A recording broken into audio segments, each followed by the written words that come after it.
Hello, folks. Thank you for coming. Excuse me while I unmute myself. There we go.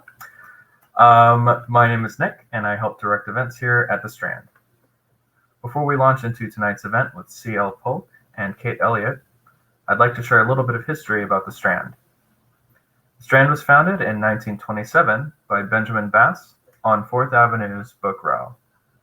Stretching from Union Square to Astor Place, Book Row gradually dwindled from 48 bookstores until, after 93 years, the Strand is the sole survivor, now run by third-generation owner Nancy Bass-Wyden. We want to thank all of you for your support. Without our loyal community of book lovers, we wouldn't be here today. Tonight we are excited to have with us the World Fantasy Award-winning author Chelsea L. Polk. She is the author of the critically acclaimed novel Witchmark, which, in addition to winning the aforementioned World Fantasy Award, was also nominated for the Nebula, Locus, Aurora, and Lambda Literary Awards. It was named one of the best books of 2018, according to NPR, Publishers Weekly, BuzzFeed, the Chicago Review, BookPage, and the BNN Sci-Fi and Fantasy blog. She lives in Alberta, Canada. Joining Chelsea in conversation is fellow author Kate Elliott, whose most recent novel is Unconquerable Sun, described as gender-swapped Alexander the Great in space. She is best known for her Crown of Stars epic fantasy series, the Afro-Celtic post-Roman alt-history fantasy with lawyer dinosaurs, Cold Magic, and YA fantasy Court of Fives. Her particular focus is immersive world building and centering women in epic stories of adventure and transformative cultural change. She lives in Hawaii, where she paddles outrigger canoes and spoils her schnauzer. Without further ado, please join me in welcoming Chelsea L. Polk and Kate Elliott to the stage. Hello, I'm Kate Elliott. I'm L Polk. And I want to make sure that we have sound here. Can everybody, I know I can hear you. Can you hear me? Yeah, I can hear you. All right. Wow, this is your debut. Is Witchmark a novel or a novella? It's a novel. It's a novel. So this is not your debut. So, but it's your first with the publisher Erewhon. How's that pronounced? Erewhon. Yes. Yeah, which is also a new publisher. And it's a new world. Yes. I wanted to start. Do you want to describe it a little bit for people, or do you want me to say something? I'm not sure what to say. It's a tough one. Okay, I'll do it because I know how hard it can be to describe your own book. I started this book. I've read this book. It's fabulous. And the first thing I was struck by that this is a story of a young woman with magical ability and magical ambition. As she comes of age in a society in which women are meant to subsume their talents into the greater and more important lives of their husbands and to the betterment of their families. Mm-hmm. So would you say that's a fair characterization? Yeah. So as I started this book, I remember thinking, oh, well, this is going to be, I know this story. I've to some degree lived that story myself.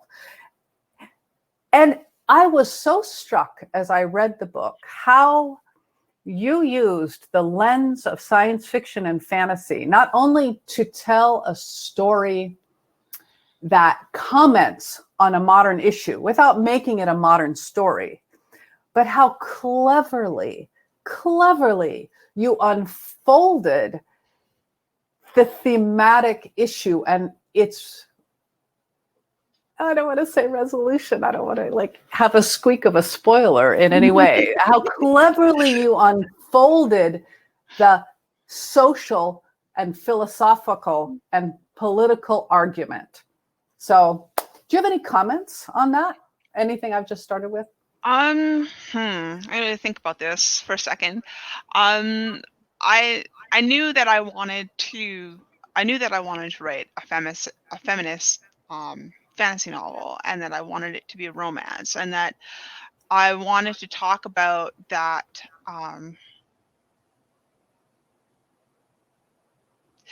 the compromise that usually means a sacrifice that a lot of us have to that we have to make between our aspirations for our career or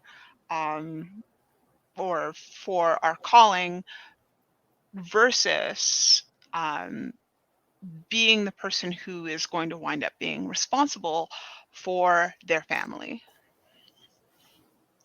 And I was thinking about it more in the terms of it's like, yes, I did this in an 18th century setting, but what I hoped that people would see is that, you know, we still have to fight this stuff. We're still having this battle. We're still making these sacrifices. And then my resolution, and again, I don't want to squeak out a spoiler here, just in case there are people who haven't read it yet. The resolution that I came up with is kind of the resolution that I think is kind of the obvious no-brainer solution to the modern problem, except, you know, with magic. Yeah. And well, it's also a solution that it's hard for people to accept. Yes, it is a solution that is very hard for people to accept. It's a solution that a lot of people don't even realize isn't there, I think is the best way for me to put it. Yeah.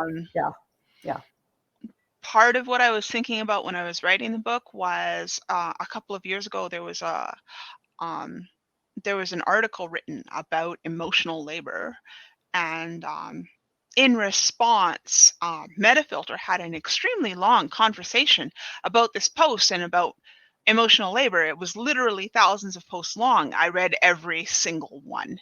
Wow. I was absolutely fascinated by this, and I just wanted to like absorb everything that everybody was saying. And one of the things that I noticed continued to happen over and over and over again in this thread of comments that was like 1,000 deep was that somebody would come along and be like, I don't understand this really complex kind of concept, and I think I could understand it if you sat down and explained the whole thing to me. And people were like, that's emotional labor. It's like, what? No, that's exactly what we're talking about. Yeah. That's amazing. Because I can see that all. I can see that all in there, and it's also to me really interesting that you chose to do what. Have you read Virginia Woolf's Room of Her Own? Mm-hmm. Room of One's Own. And then there's a great Ursula Le Guin essay that kind of spins off that a bit called The Fisherwoman's Daughter. Have you read that? I haven't read The Fisherwoman's Daughter, but... The Fisherwoman's Daughter is in one of her Le Guin's earlier sets of essays. And it's specifically an essay about what it means to be a writer or an artist and a mother. And I kept thinking about that essay. It literally got me through the very early infancy of my twins, my preemie twins. I would sit in the doctor's office and read that. Like I must have read that essay multiple times.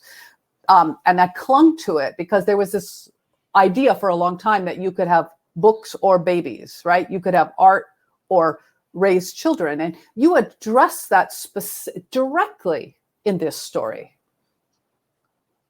I mean, it's literally built in to how the magic functions. Do you have any comment on that? I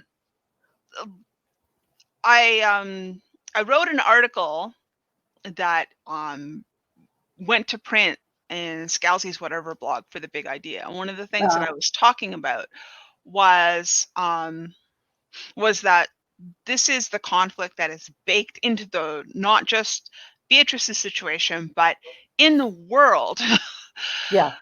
That this is a the problem that I came up with when I was thinking about this. I thought, simple sexism isn't enough. I need to make it integral to the fantasy. And so what I wound up doing was I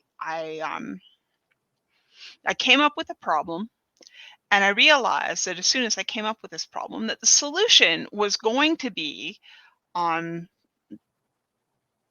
basically the solution was going to place the burden on people who are capable of carrying and birthing children. That this is just how it was going to be in a sexist society. That's exactly what's going to happen. And so I knew this before I even wrote a word of the story, that this problem was going to be the central reason why Beatrice couldn't have everything that she wanted. I know for those of you tuning in, like, I tend to get theoretical when I talk about books. But I want to do that a little bit longer before we get to the cinnamon roll question, which I know you mentioned earlier that you wanted to talk about. But I read a blog post you wrote, and you said, because what you're talking about here about the metafilter thing, and then how you came up with this concept, the thematic element within the magic before you started writing, is that you said in a blog post that you get your plots first, and that then you figure out what characters and setting you need to develop them. Did I read that correctly? I'm fascinated. Yes. Well, I knew that I wanted to write what was essentially a Regency style romance with magic. I knew that I wanted to do that. I knew that I wanted to have magic spirits, and spirit summoning was the main mechanic of magic, and that a magician on their own can't do terribly impressive things without the aid of a spirit to actually manipulate reality for them. I knew that I wanted that right away. I knew that was part of it. But I didn't really get moving until I came up with the big problem. Right. The big problem. Those of you wondering, you have to read the book, because it'll be clear pretty quickly what the big problem is. Unless you want to say. I don't think it hurts the story at all. It's a rich story. It gives The big problem is basically that magicians are born and not made. You are born with the talent to be a magician, and what that means is that you have the ability to attract spirits to you and house them within your body in order to give them a vehicle for acting upon the material world. And I thought, okay, well, that's really cool. And then I thought to myself, wait a minute, what do spirits want?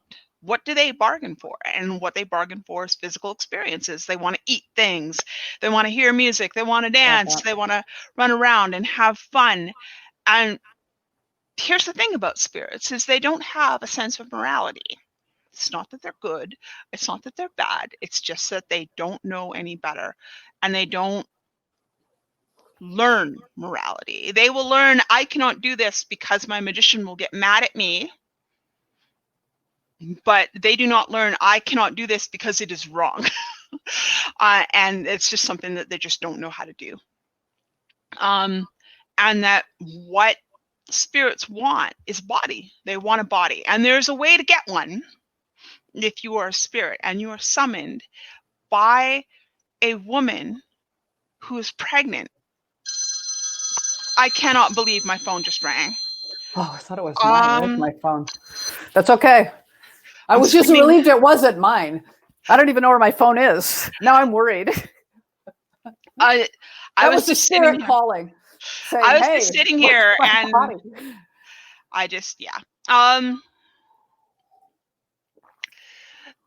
They want a body, and they can get one if they inhabit the body of an unborn baby. And so now they have a body, but they have no sense of morality. So once they're about 3 years old, let's say, and they don't get what they want, they get mad and set the house on fire because they don't know any better. I wanted to, it actually, one of the really, one of the hardest things about what I'll call secondary world fantasy, which for those who need it defined, is fantasy set not in this world, but in a world that isn't connected to this world. And actually later I have a question about writing alternate history, writing fantasy that has a historical, that fits with that. But it can be hard to write a secondary world fantasy because you have to explain a lot to the reader. Mm-hmm. But one of the really brilliant things you've done by having the spirits want sensory experiences is that it gives you a vehicle to world build with.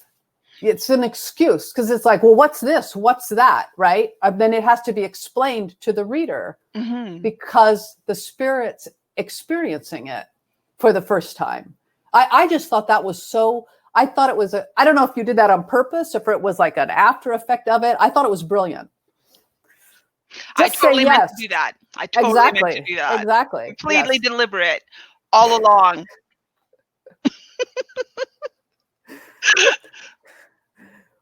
But let's talk a little bit about alternate history, because with the Witchmark books, and now with this one, they're set in alternate worlds, so they don't have the same history as ours. They're not set on a continent on a geography that's the same as ours. But in both cases, the one is a early 20th century, and this one is the alternate Regency. You are clearly using a known both literary and historical form that a reader will recognize to springboard off. And was that a deliberate choice, or just something that you really loved those tropes and those settings? It's a little bit of both. I was really into the whole idea of, when I was writing Witchmark, I was like, and I want it to be in the early 20th century because I want electricity and I want telephones and I want radio, and I want medicine to be advanced to a certain level, and I want a more enlightened view on psychology, but I can get away with doing that. And I just kind of used existing history to inform my technological choices.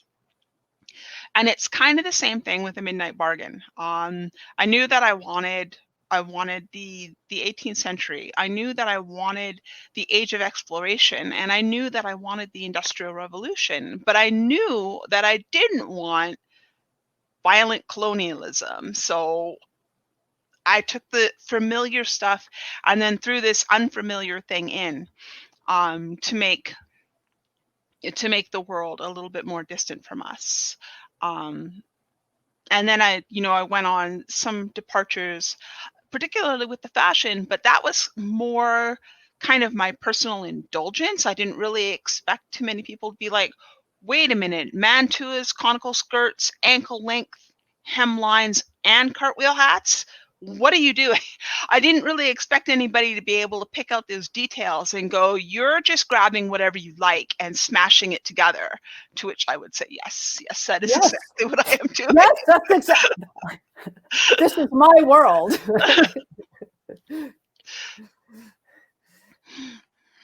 Because one of the things that you do with that setting is it does kind of feed in a little bit to that much loved by many readers Regency setup, but it does have that earlier sense, and there is more a sense of, I almost felt, well, I read an ebook version. Is there a map in the? There is no map. I have not yet made a map. It's on the bucket list. I don't know if I can talk to you anymore. Oh my gosh. Because I wanted to know where everything was, because I almost felt like there was more ocean going traffic.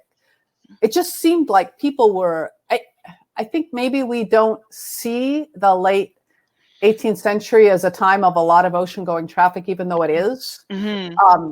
But I just felt like there was so much going on, so much, it seemed so normal to them to be getting on their ships and to and the whole element of the sister having a ship. She's inherited a ship. There's a whole, oh my gosh, there's all these layers of world building in which you show these different cultures and how women have different positions in the different cultures, even though they're often not all of them are patriarchal. Some of them we don't see, but they can be patriarchal, but women can have different, they're not all the same. They're not all handled the same way. Yeah. So I was intrigued by that as well. Yeah. Trade is a big deal in the world. Basically, Beatrice is considered to be a little bit unsophisticated because she has never actually left her country. Like, she has never traveled anywhere else. She's never ventured. Like, they sailed from Meryton to Pendleton, or I should say, they sailed from Mayhurst to Meryton, and then took the road to Pendleton because it was quicker than going over land. Because there are ports in the north of the country. So they did sail to get there. It wasn't something that I ever mentioned in the book. It was just something that I knew. Yeah, the whole idea of Isbeta like owning a ship outright and not just like a cute little pinnace or anything like that, but an actual goodness gracious world sailing cargo ship. It was just kind of this thing. It's like, oh yeah, I got it when I was 16, whatever. Just like you do, right? Like you do. And that, like, her name is on the ship. She is captain of record, but she had never actually set foot on the ship for legal reasons. I kind of imply this intricate dance of rights and technicalities is what I like to call it, about women's status in her country as compared to women's status in Chasland, where she has a lot more room to move, and she can own property, and she can inherit, and she can hold government office and all of these other things. But that obstacle of can I be a magician and a mother at the same time is still a problem that she and the ladies of her nation have to face. So I have spent a lot of time asking you questions about world building and the thematic underpinnings, because I love these conversations, and so this was kind of my selfish thing that I did. But can we? Because you obviously love it too. It's so embedded. Yes, it's so embedded. But I'm going to talk just briefly or a little bit about the main character, Beatrice, and how she is. What drives her is that has this magical talent and she's ambitious. She wants it, but she is obliged to help her family, who is struggling with their social position and with money issues, because she needs to make a certain kind of a marriage in order to launch her younger sister and in order to restore her family's fortunes. It's a classic trope. And then she runs into a brother and a sister who are from really a more elevated social and wealth level than her. But the sister needs something that Beatrice can give her. That throws her into the orbit of the brother, who is a nice guy, right? And you told me, you mentioned on Twitter that there had been some comments about the character of the brother. Yes. Being too good to be true, what was the line that I had seen, and I kind of went, what? Come on. Well, no, go with this. Because I'm fascinated with this idea that someone could be too good to be true, but also that there has to be a certain kind of conflict when there doesn't. Yeah. One of the things that I really love about romance, particularly now, is that what I see happening in like the romantic dynamic in a lot of novels that I've read in, say, the last 5 years, especially, a lot of people asking questions about, about power and about influence and about like how are men and women supposed to be, and one of the things that that I hear hurled at fantasy novels, or sorry, romance novels very often, is that they're not realistic and that um, they set women's expectations too high of what of what a partner should be and what they should do and how they should act and what they should believe and all of this other stuff. And I basically say the hit dog hollers and you are afraid. um Ian is wonderful. He is handsome, he is rich, he's intelligent, he's thoughtful, and he listens and he respects women. And why are you telling me that this is too good to be true? Why isn't this exactly what we should expect? Why is it that he operates from this position of being kind and listening and being respectful and trying to understand Beatrice's situation? Why is that unrealistic? And I feel so bad that it is, that anybody Yeah. could read it Yeah. and say, oh, this isn't realistic, because dudes aren't like that. It's like, well, maybe dudes should be like that. And maybe, and the question becomes, well, because there are men like that. Mhm. And then why is that not considered narratively interesting? Right? Why do they have to be the jerk? Why do they have to be the beast who has to be tamed by the woman? Why do they have to be the asshole who comes around, or there's so many of those tropes in which the romance is about the conflict between the two individuals. Mm-hmm. And yet with Romeo and Juliet, we don't say, why aren't Romeo and Juliet arguing? Because their obstacle is external, Mm-hmm. right? Yes. And there are obstacles in Midnight Bargain, but most of them are external to the two people, and they interfere with their attempt to create a relationship, but they're external to them. And I'm fascinated by this idea that confrontation and conflict is somehow always deemed to be more realistic, as well as more, I say interesting in quotes.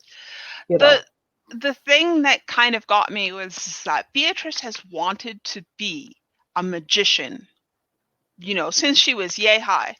It's what she wants more than anything. It isn't going to be just any man who's going to turn her head, who will make her doubt about what it is that she wants, to like throw her into the indecision that she suffers throughout most of the book. Because if Ianthe was, bless his heart, he means well, if he wasn't as wonderful as he was, there wouldn't be a story, because she wouldn't like him. Yeah. And her expectations, you allow her to respect herself enough to have expectations and to hold to them and to risk it. It's a form of risk for her to say, why should I settle? Mm-hmm. And it's subversive for many people still today in the modern world. And then especially so in a setting like that, when so much rides on her, it's subversive for her to demand her own, that sense that she has, that she can want something for herself. Yes. And that she never, she has hopes of her own, and she never abandons those hopes. She doesn't set them aside.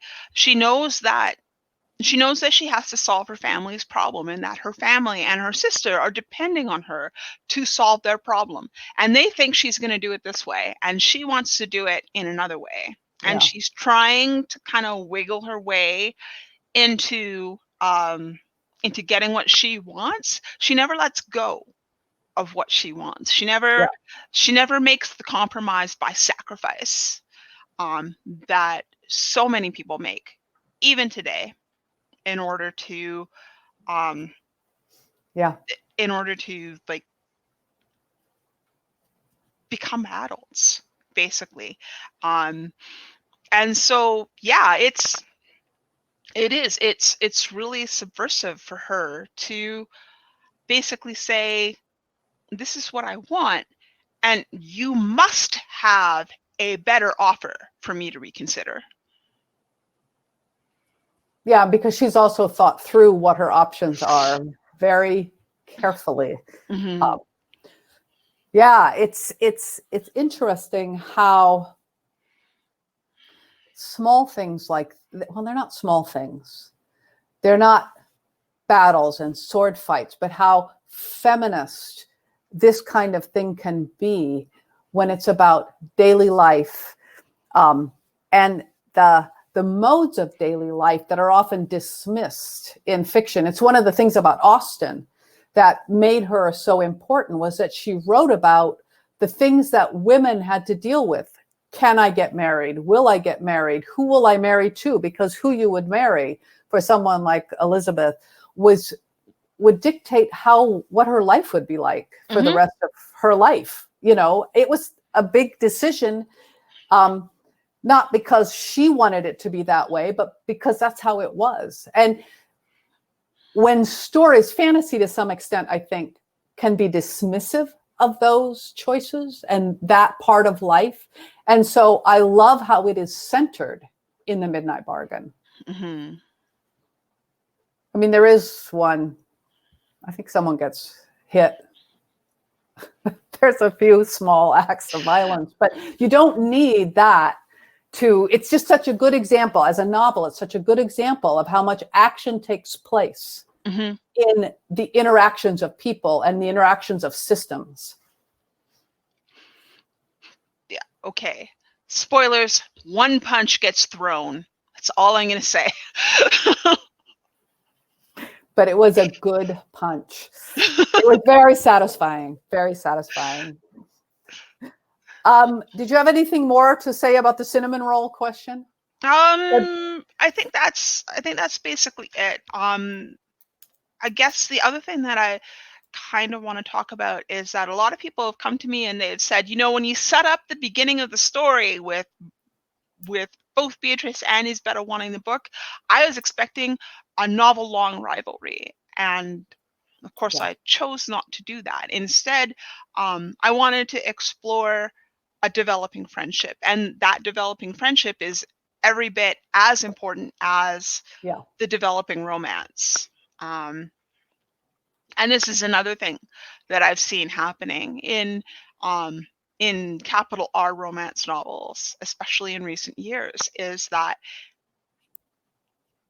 the life of the main character, of the heroine of the story, doesn't revolve around just this romance with the hero. It has expanded. It has included family, friends, and community. And I wanted that. I wanted to show the story of how Beatrice and Isabella became friends.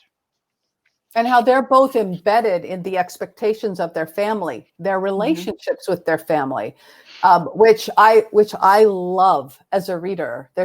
For me, there's one too many orphan protagonists, which I get why it's a workable story and it can be a great story, but it also is a way to not have to deal with our obligations, our complex associations with people, how we love them, but they also annoy us, and how they burden us, but we also love to be around. I mean, it's so rich to have those relationships, and you have them. All of the characters have these relationships. I can't think of a single character in the book who doesn't have at least someone else that they are for some reason attached to, even if you only see that other person fleetingly. I think maybe Bard is the least connected of all of the characters. Doesn't he have a sister? Bard doesn't have a sister. What he is Why did I? he's BFFs with the Ante. Yeah. For some reason. Okay. You're right. But everyone, I didn't realize, so many of them have sisters that I can't. It was someone Yeah. else who had a sister. Yeah. Yeah. Well, I guess male friendship is like the one connection that fantasy allows, right? So, and father-son. There's actually, what's interesting is that because of the focus of the book, there's really very little about father-son. That's immaterial mostly to the story. Yeah, it's the book very much centers on the women of the story. Yes, there are men in the story. Yes, they do important things, but the center is Beatrice and Harriet and their mother and Isbetta and her mother. Yeah. And then even Danielle Robichaud, and like their lives and their concerns, their wants, their needs, their hopes, their fears. And I love everything to do with books and secret books, and this whole thing about this hidden history, this secret communication of women across generations, and this comes out immediately. I mean, it's actually what precipitates the story, obviously, and the relationship between Isabella and Beatrice, but these books that women have embedded codes in to talk to each other secretly about magic. Yes. So it's just embedded in the whole story.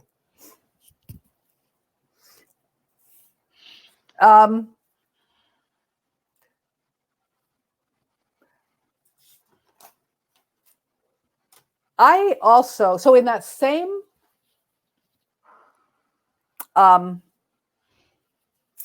blog post about you writing plot first, you talked a little bit, you know which one this is, that how you can sometimes, as a writer, I was talking about how you write, right? You said you can sometimes write yourself into a corner because your characters are, your reasonable, rational, thoughtful, cautious characters think everything through and then choose the best solution. Oh, yeah.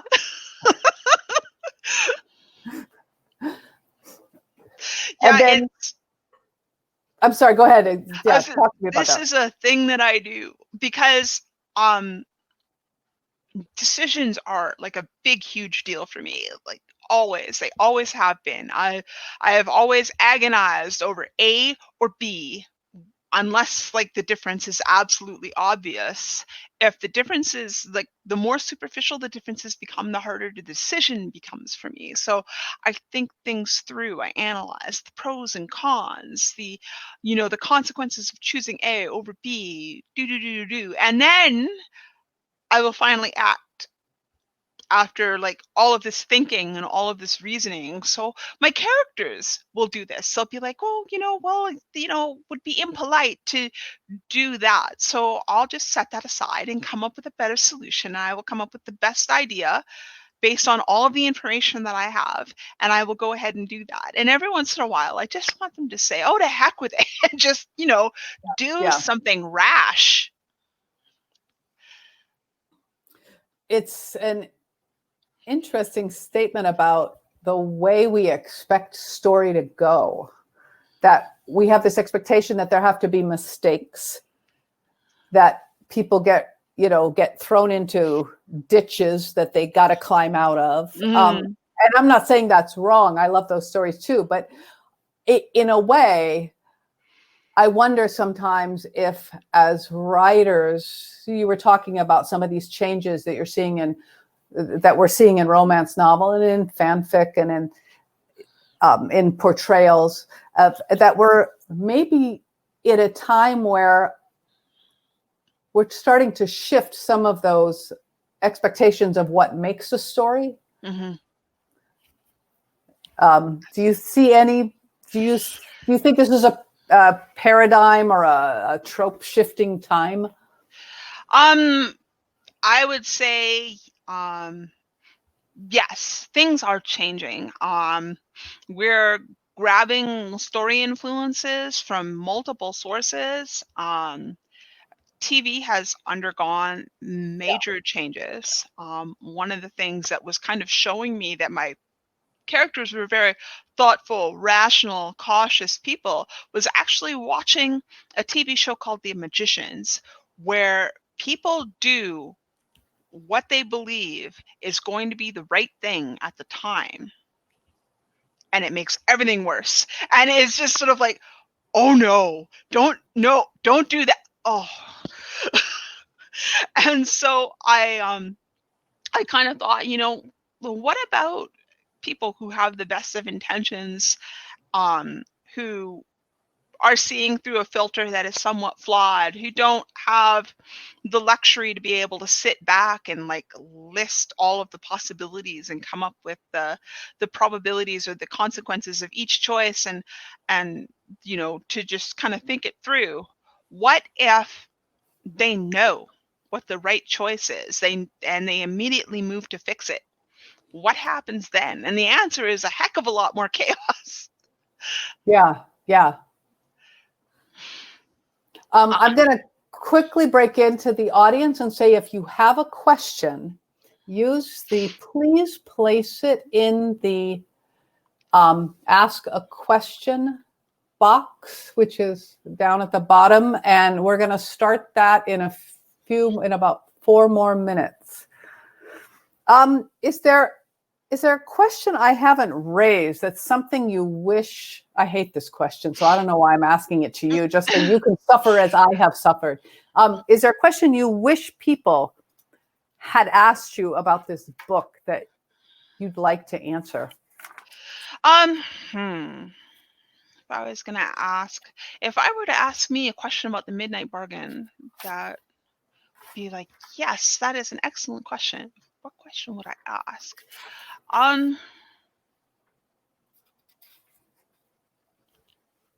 Oh my goodness.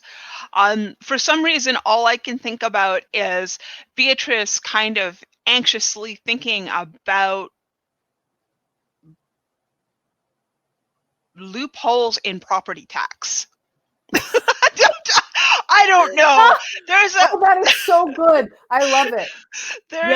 There's a point in the book where she is absolutely nervous and she is thinking about wealth management because it's something that she feels skilled at. And so she like basically asks Yante, is like, why don't you have 4 cows? The taxes are lower. You get a land grant if you have 4 cows, but you only have 3 cows. What is with you? And nobody's ever asked me about the cows. It's just this thing that I threw in to kind of show that Beatrice like knows a thing or two about property and about money. And yeah, that's the only thing I can think of is just kind of like the little details that betray expertise with characters. Yeah, and actually it's clear that that to any degree that the family is still afloat, that Beatrice's family is still afloat, is because of little things she's been doing. Because her father clearly doesn't have the talent to do it, even though it's assumed that men have it. But she's the one who has that skill. Are you going to write any more stories in this world? Yesterday, we kind of threw out this idea about a story about Isbeta. And I said, well, I could write a story about Isbeta, but what would I do about the romance? Because she's asexual. Maybe I'll just give her a nice murder. And this was an excellent idea.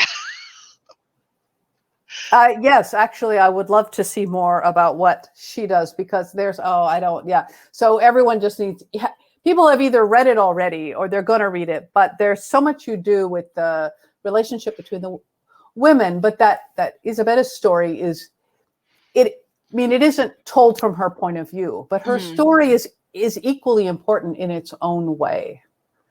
The race to get on the ship. I don't want to say anymore, but it's like gripping, right? What will it? And it's these other ways of creating tension that that's one of the many things that I loved in the novel. It's not the usual ways that I expect to see. And you kept undercutting that point where like, well, now there's going to be a sword fight, only there wasn't, because what you were doing was a different way of creating tension that was just as realistic and just as important in the context.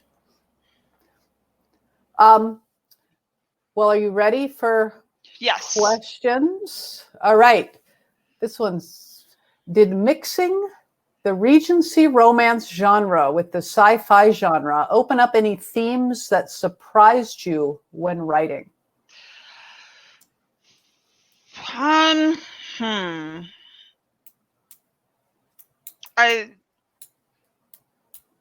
kind of, because I started with the whole idea that I wanted that 18th century aesthetic and I wanted that Regency novel structure, but I was feeling like I didn't really have the momentum to tell a story. What the story wound up hanging on is the fantasy element of the story, which is the danger of spirit summoning. And it wasn't necessarily, oh, gee, I'm surprised by this. It was more like, oh, yeah, that's awesome. It's horrible. I love it. and that's more of the answer that I got. I don't really remember anything that seriously surprised me. I actually think that science fiction has for a long time, and romance too, both science fiction and romance as genres have for a long time been like DNA transferring, right? The science fiction thrives on pulling in things from other kinds of genres, and romance is also like all over the page with that, and increasingly so today. I think that there's so much influence between the two now. Georgette Heyer certainly was a big influence on a lot of fantasy writers back in the day. Whatever other issues there might be with Heyer. Now looking back on her, I think the Regency romance is kind of in the DNA of SFNF and has been for decades. So, I mean, it's part of a kind of a long-standing tradition to mix things. You'll love this one. Oh, if boy. If the characters in The Midnight Bargain lived in our world today, what do you think their lives would be like? And what would the characters do with their time? Well, I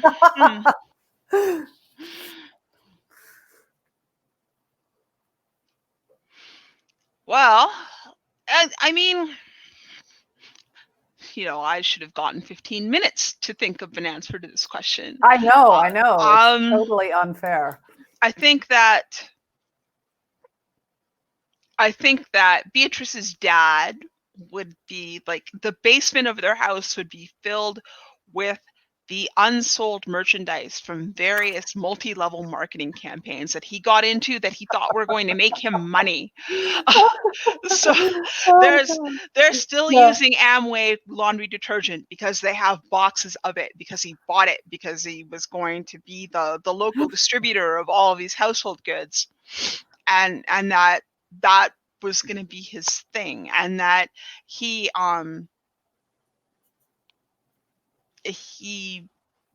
basically got into the .com boom in 2002, just as it was starting to fall off.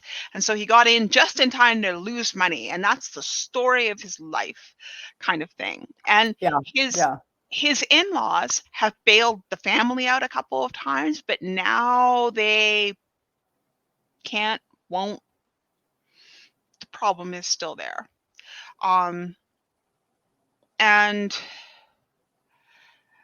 that Ianthe's family is the kind of family they have yachts that have yachts inside them. And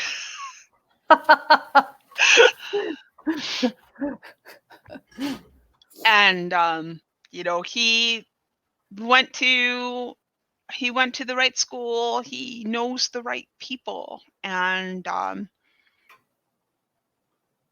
he basically is like secretly reading, like secretly reading the the literature of the leftists.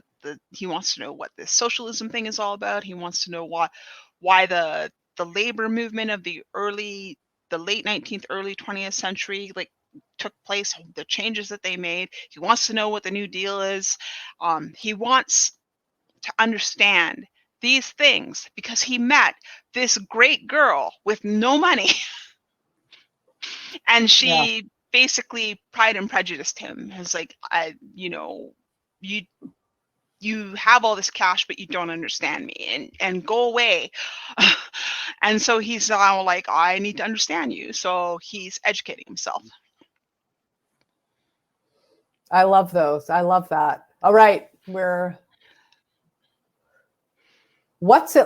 much outlining do you do before you start writing? It depends on the story.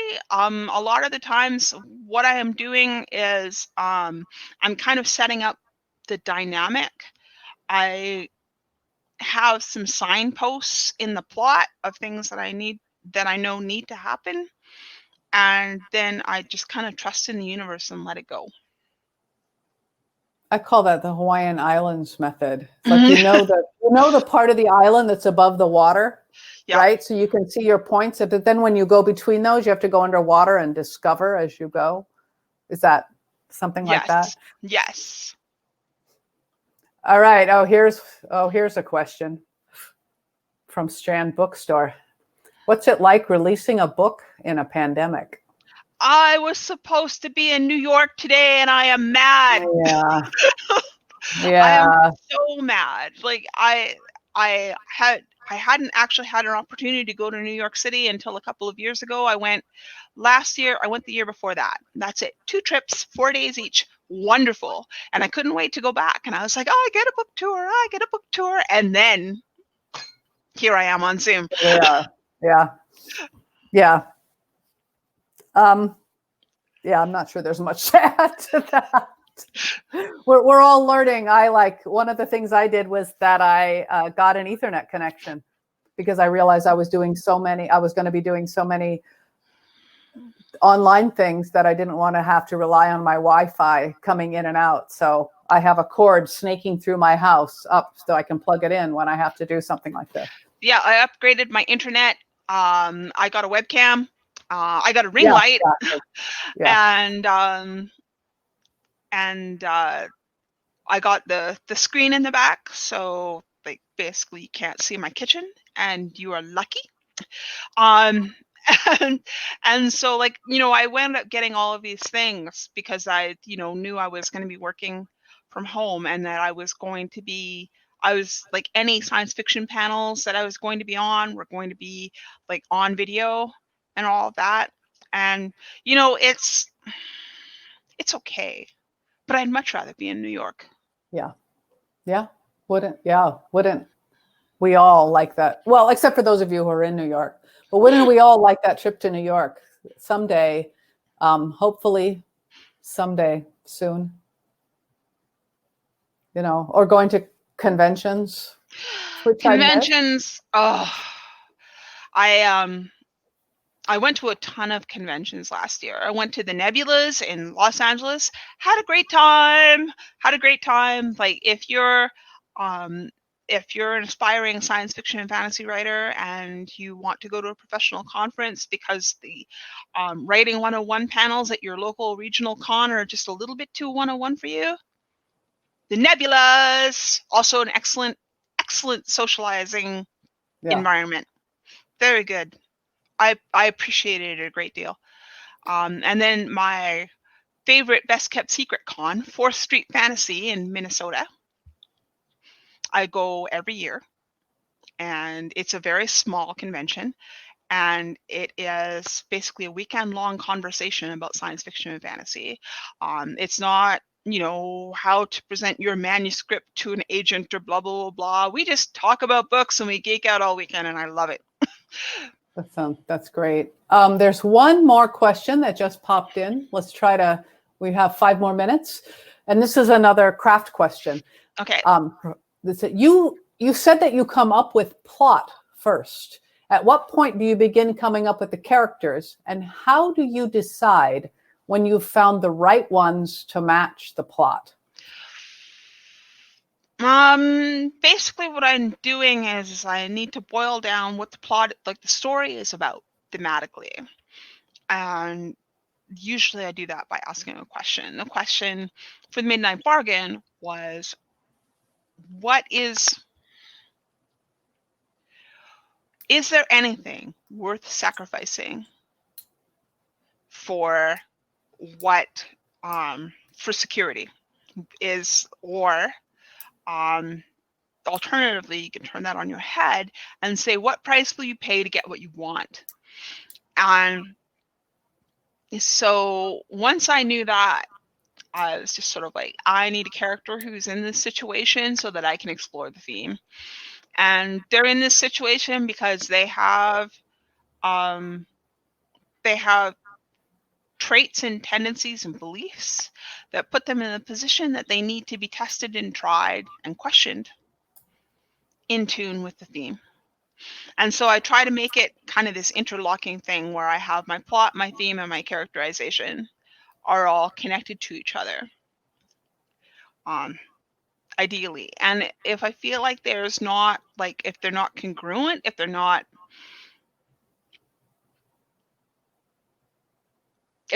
kind of like, if the Lego pieces aren't fitting together, then I get really uncomfortable. And I have to either figure out how to fix that, or I have to throw the story away and write something else. Wow. All right, have you ever thrown a whole story away? Because you couldn't make it congruent? Oh, yeah. It's like, this isn't working. A lot of the times what ends up happening is that when I first started writing novels, I would get an idea and I was like, this is too good an idea for my writing ability right now. And then I'd come back to it years later and go, this idea isn't actually... I have those, yeah. They have a file folder that sits there and it's sad and there it sits. And it's sad and it's lonely and it's full of ideas that don't quite integrate. Maybe I'll figure it out at one point in the future.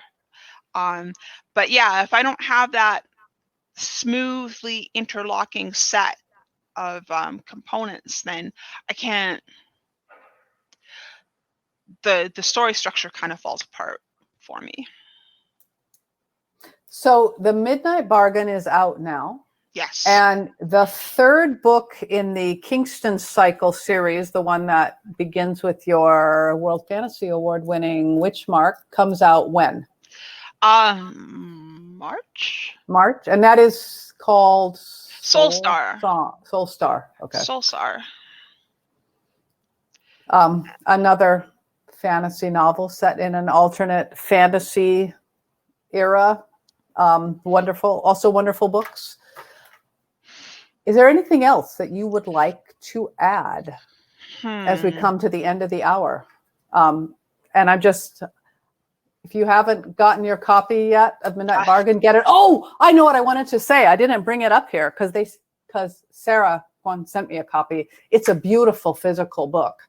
I got to tell you, if you like physical books, the cover is gorgeous, and you should get the physical book over the ebook if you care about those kind of things, because it glitters, it sparkles, it looks like it has a spirit in it.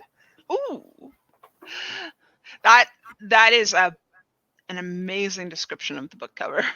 Yeah, it's a beautiful cover. I care about those things, so Yes, Nadi lives in the book now. The book now, yes, yeah. Yeah. So our host has returned. Hi, I'm the host. It's incredible to me how the cover is even more beautiful than it looks online. Like, it already is really gorgeously designed, and it has nice colors. So it also has a iridescence to it, you were saying? Yeah. that is It's super cool. amazing. Yeah. Yeah. As an enthusiast of design and book jacket design in general, that is lovely. I have to get my hands on it. Well, we are nearing time. So thank you everyone for joining us, and thank you to Chelsea and Kate for having this discussion with us tonight. We are so grateful that you made time to do this. As Kate said earlier, if you have yet to buy a copy of the book, you can do so by clicking the Seafoam Green button. I hope I'm pointing at it right now. In the middle bottom of your screens. I'm in the, well, yeah, I don't know where everybody is. Maybe we move around. Yeah. Well, you're in the middle of my screen, so if you're in the middle Okay, of so there, right below me. click that, and it'll take you, and you can purchase it from the Strand. We would so appreciate it. All right. So everyone, have a wonderful night. And thank you. Thank you so much. Great. Thank you for coming. I was delighted to get to talk to you about this wonderful book that I hope everybody reads. So great to like geek out about world building. So great. That's what I'm here for. Yeah. All right, everybody. Good night. Bye.